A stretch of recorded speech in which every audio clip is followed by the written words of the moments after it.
Hello, thank you for joining with me. We are in A Course in Miracles Workbook for Students, Part 2 of the workbook, Section 5, What is the Body?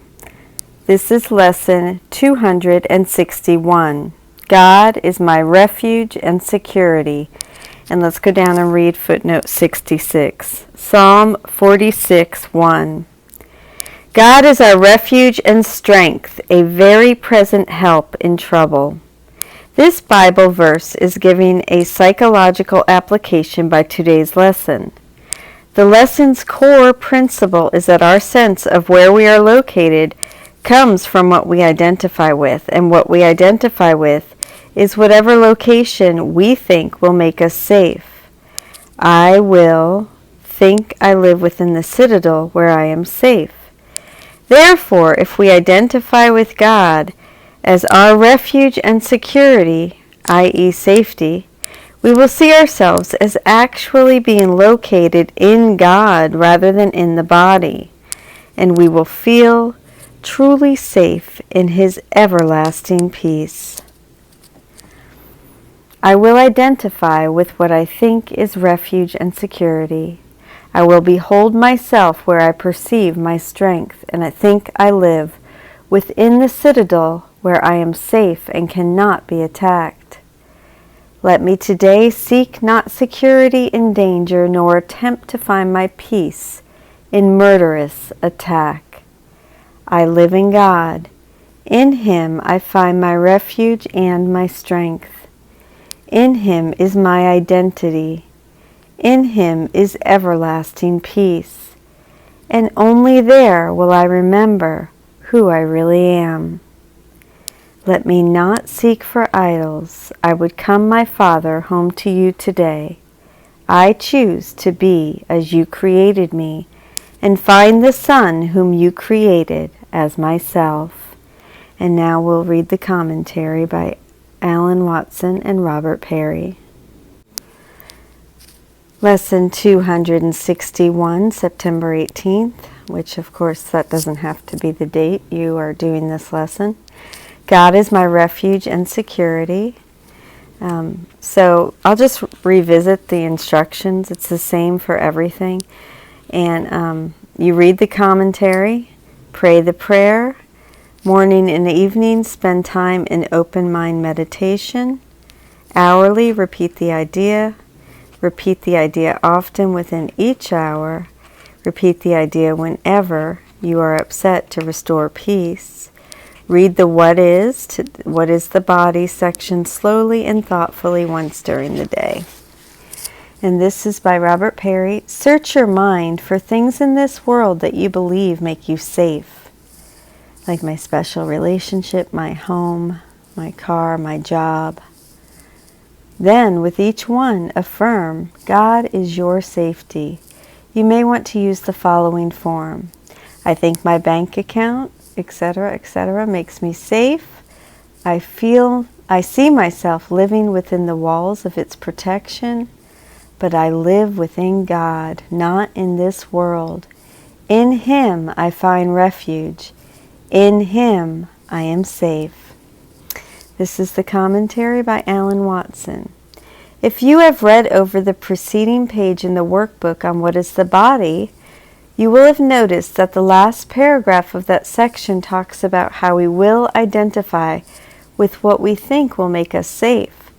The thought is echoed in the start of this lesson. I will identify with what I think is refuge and security. If we have a home which makes us feel safe and secure, for example, we will identify with that home. The thing which makes us feel safe becomes part of our identity. If the connection is strong enough, it will actually become our identity in our minds. We begin to see our citadel of safety as an essential part of ourselves. I will behold myself where I perceive my strength. This is what we have done with our own bodies. We mistakenly see our bodies as that which makes us safe. Safe from love, actually. And then see workbook part 2, section 5, 1 through 3. which we just read about what is the body. The body becomes the thing that protects us from God or from the conflict between love and fear within our minds. You interpret the body as yourself in an attempt to escape from the conflict you have induced. Seeing the body as what makes me safe, I identify with it and perceive myself as existing within it. I also perceive my individual ego identity in the same way. It protects me from losing myself in the unity love encourages. I therefore encourage my sense of danger and even engage in murderous attack, because these things seem to protect my individuality from the inroads of other selves.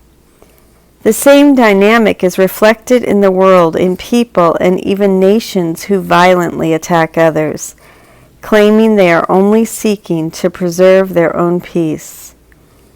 The stance is obviously self-contradictory.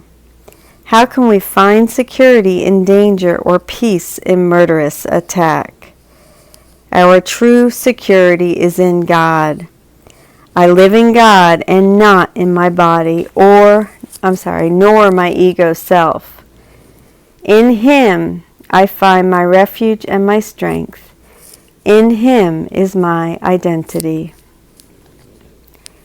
To know this as true, we have to release our hold on the thoughts that identify us with our bodies and our egos, and we have to begin to give up attack as a way of life and self-preservation.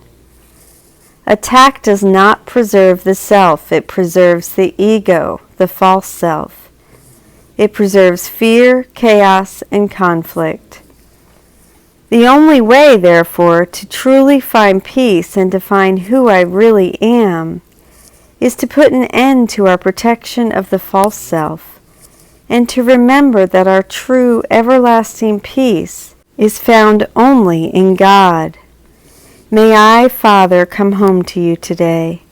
May I, in entering into your presence in this holy instant, feel that sense of peace and security that is mine in truth, in my identity in you. May I be able to sigh, ah, home, and feel the release of tension it brings to be here in you. May I find myself and let go of all false identification with lesser things. Be my refuge today, Father. The eternal God is thy refuge, and underneath are the everlasting arms. May I allow myself to fall back into your arms today. When the day presses on me, be my refuge, my fortress, and my high tower. Let me escape to you in the holy instant and know the safety of your love. And if you'll please close your eyes and I'll lead us into the meditation.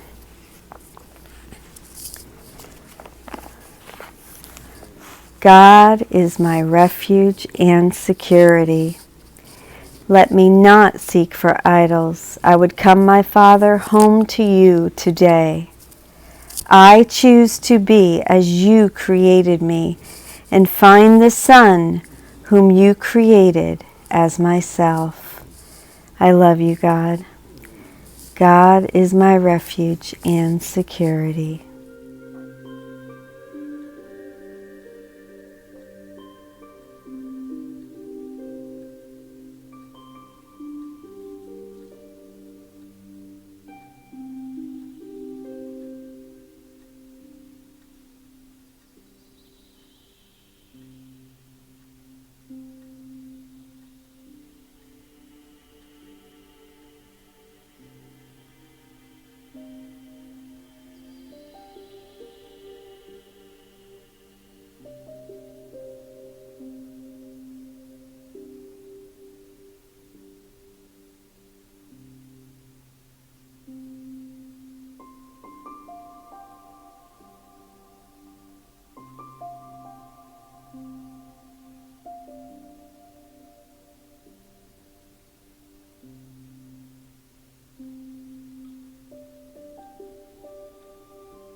Thank you so much for joining with me in that meditation. Now we will read a section of What is the Body and the commentary by Alan Watson.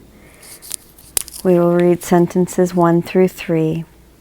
The body is a fence the Son of God imagines he has built to separate parts of his self from other parts. It is within this fence he thinks he lives, to die as it decays and crumbles. For within this fence he thinks that he is safe from love.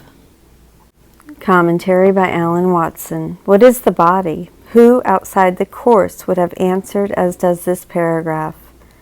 The body is a fence the Son of God imagines he has built to separate parts of his self from other parts. The body is a fence. What a strange concept that is. It is an idea expanded on in the text section entitled The Little Garden in Chapter 18, Section 8. Its purpose, the reason the ego made it, is to keep something out, to separate parts of myself from other parts. The body is a tool for division and separation. That is why we made it. It is a device intended to protect us from our wholeness. My body separates and distinguishes me from all the other selves walking this world in other bodies. We believe we live within this fence, i.e. in the body. Is there anyone who can deny that this is how they approach life, the fundamental presupposition behind nearly all their actions? We think we live in the body, and we think that when the body decays and crumbles, we die. Much fear surrounds the death of the body. When our quadriplegic friend Alan Green was still living next door with only one leg and withered arms and fingers, black and shriveled, dead on his hand, most people found it profoundly disturbing to meet him. Although somehow in his presence, many of us quickly got over that discomfort because of his awareness of not being that body. Why do we generally feel such discomfort around disfigured, maimed, or dying people? One reason is that it triggers our own buried fears of the decay of our own bodies, and behind that, the fear of death itself. The Course is leading us to a new awareness of a self that does not live in a body, a self that does not die as the body decays and crumbles.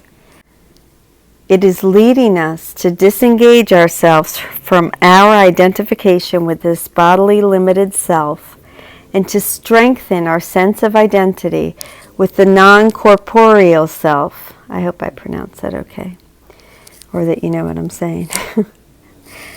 Why have our egos made the body as a fence?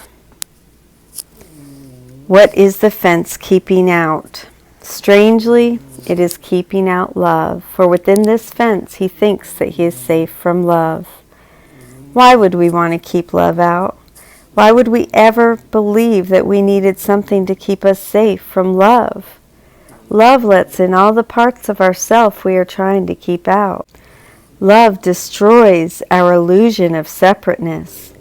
Love understands that we are not this limited thing we believe we are, and that our brothers are parts of us. It constantly extends, giving and receiving, like a magnetic force, drawing all the fragmented parts of the self together again. Have you ever experienced in a moment of intense love for another person a surge of fear? Oh my gosh, yes. Have you ever felt like you were about to lose yourself if you gave in to this love? That feeling gives you some hint of the abject fear the ego has of love. The ego wants you looking for love because you know you need it and want it, in order to keep you satisfied and trapped, but it never ever wants you to find it. Love represents the loss of the ego identity. To the ego, it is death, and so the body is manufactured to keep love out, as a means of preserving our sense of separateness. Thank you so much for joining with me in this section. Lesson, Thank you so much for joining with me in this lesson 261 in this section of What is the Body? God is my refuge and security. I love you. Thank you.